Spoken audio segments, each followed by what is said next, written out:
అందాల జాబిలి, ఆ జాబిలిపై ఓ ఇల్లు. ఈ ఊహే చాలా కూల్గా అనిపిస్తుంది కదా. అయితే దాన్ని నెరవేర్చడానికి అనేక దేశాలు చాలా రకాల ప్రయోగాలు చేపట్టాయి. వాటిలో అమెరికా మూన్ మిషన్ ముందుంది. ఈ మధ్యనే ఆర్టెమిస్ 2 సక్సెస్ చేసిన నాసా ఇప్పుడు మరో కొత్త ప్రయోగం రెడీ చేసింది. చంద్రుడిపై కాలు పెట్టడం మాత్రమే కాదు, ఏకంగా చంద్రుడిపై ఓ వాహనంలో షికారుకు వెళితే ఇదే సాధ్యం చేయబోతోంది నాసా. ఆ డీటెయిల్స్ ఇప్పుడు చూద్దాం. హ్యాపీగా జాలీగా మూన్ రైడ్, ఆస్ట్రోనాట్స్ కోసం CLV ready, design first look release, crude lunar vehicle తో ఇక చంద్రుడిపై సాఫీ జర్నీ, చంద్రుడిపైకి ఉపగ్రహాలు, ఆ తర్వాత వాహనాలు. ఆర్టెమిస్ ప్రయోగంలో భాగంగా నాసా క్రియేషన్. జాబిలిపై మనిషి ఆశ, అంచనాలు, అన్వేషణ ఎప్పటికప్పుడు కొత్త పంథాలో సాగుతూనే ఉంటాయి. దశాబ్దాలుగా చంద్రుడి రహస్యాలు తెలుసుకోవాలని కుతూహలం కొనసాగుతోంది. ఈ క్రమంలో ఆర్టెమిస్ పేరుతో అమెరికా చేపట్టిన జాబిలి యాత్రలో భాగంగా ఓ వాహనం సిద్ధమవుతోంది. అయితే ఇది చంద్రుడిపైకి వెళ్లడానికి కాదు, చంద్రగ్రహంపై రాకెట్ చేరిన తర్వాత జర్నీ చేయడానికి. చంద్రుడిపై నివాసం సాధ్యమేనా అనేది ఓ ప్రశ్న కాగా, అది సాధ్యమవుతుంది అని సిద్ధపడి చాలా దేశాలు చాలా ప్రయోగాలు చేస్తున్నాయి. అందులో భాగంగా మూన్ సౌత్ పోల్ మనుషులు ఉండడానికి పర్ఫెక్ట్ ప్లేస్ అనేది ఎక్కువగా నమ్ముతూ అక్కడ దిగడానికి ప్రయత్నాలు ఎక్కువయ్యాయి. మన ఇస్రో కూడా అలానే చంద్రయాన్ మిషన్ చేపట్టింది. అమెరికా చంద్రుడి ఉపరితలంపై ఆవాసం కోసం ప్రయత్నిస్తోంది. ఇందుకోసం ఓ రోడ్ మ్యాప్ కూడా రెడీ చేసింది. దానికోసం దక్షిణ ధ్రువం ఎంచుకుంది. ఎందుకంటే దానికి ఓ లెక్క ఉంది. సౌత్ పోల్ వైపే రోజంతా సన్ లైట్ వస్తుంది. ఇలా నిరంతరంగా సూర్యరశ్మి దక్కుతుంది కాబట్టే ఆస్ట్రోనాట్స్ అన్వేషణకి లాభిస్తుంది. అదొక్కటే కాకుండా మంచు రూపంలో నీటి నిల్వలు ఇక్కడే ఉన్నాయంటారు. ఈ అంశాలన్నీ దృష్టిలో పెట్టుకుని ముందు చందమామపై స్థావరాలు ఏర్పాటు చేసుకుని అక్కడి నుంచి భవిష్యత్తులో అంగారక గ్రహానికి మానవ సహిత యాత్రలు చేయాలి అన్నది నాసా ప్లాన్. అయితే చంద్రుడి ఉపరితలం సాఫీగా ఉండదు.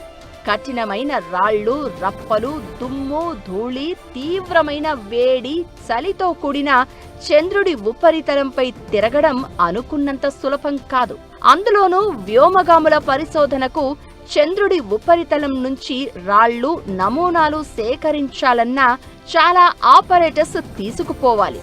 అందుకే ఈ దిశగా నాసా ఆలోచించగా వచ్చిన తుది రూపమే ఈ సిఎల్వి, క్రూడ్ లూనార్ వెహికల్. అంతకి ముందు రోవర్, ల్యాండర్ మాత్రమే ఉండగా దిగిన వ్యోమగాములు నడవకుండా ఓ వాహనంలో తిరిగితే ఎలా ఉంటుందన్న ఆలోచనకి ప్రతిరూపమే ఈ సిఎల్వి. అదిరిపోయింది కదా ప్లాన్ అదిరిపోయింది నిజమే. కానీ నాసా చేపట్టిన ఈ ప్రాజెక్టులో జీప్ మోడల్ రోవర్ తయారీకి భారీగానే ఖర్చు అవుతోంది. అంతేకాదు ఆస్ట్రోనాట్స్ ఇప్పటిదాకా చంద్రుడిపై నడవడమే కుదిరింది, కానీ వాహనంలో కూర్చోవడం జరగలేదు. మరి దాన్ని సాధన చేయడానికి నాసా ఎలాంటి జాగ్రత్తలు తీసుకుంది? Let's have a look.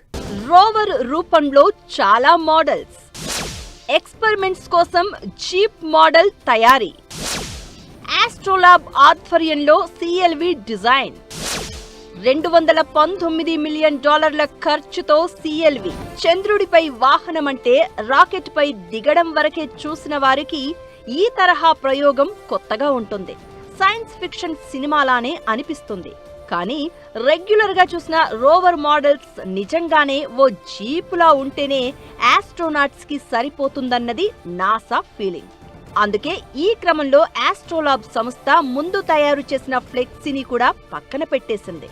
ఇది సరుకు రవాణా, శాస్త్రీయ పరిశోధనలు, సాధారణ పనుల వరకు ఓకే, కానీ ఆస్ట్రోనాట్స్ అవసరాలను పూర్తిగా తీర్చలేదు అని నాసా చెప్పడంతో ఫ్లెక్స్ రోవర్ లో భారీ మార్పులు చేశారు. కాలిఫోర్నియాలోని ఆస్ట్రోలాబ్స్ ఇంకో 2 ఏళ్లలో నాసాకి ఈ సెలెస్టియల్ మోడల్ తయారు చేసి ఇవ్వనుంది.